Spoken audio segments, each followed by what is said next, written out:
If you go out to your local nurseries and garden centers this time of the year, you're going to see a vast selection of wonderful cool season bedding plants. Planted in the fall, many of these plants will bloom now through the winter and provide a beautiful display in the spring. Now, most of them do best when they're planted in a really nice sunny location. That sun will give you plenty of flowers.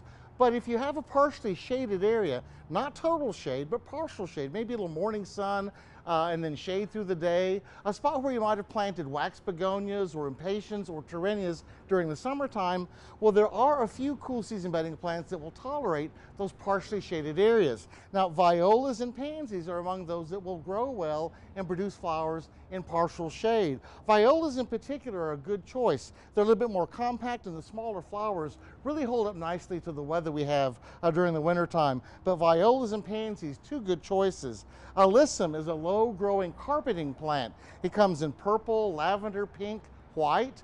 A nice, wonderful honey fragrance comes from this plant. Another good one for the front of the bed in a partially shaded area. And then finally, these two great plants here. This is foxgloves here and columbines. This is the swan columbine, and these are the Camelot foxgloves. These also can be planted in partial shade, and they will bloom in the spring for you. We typically buy them not in bloom this time of the year and get them out now. So if you have a partially shaded area, don't give up on cool season color. There are some choices that you can plant there. Forget it growing. I'm Dan Gill with the LSU Ag Center.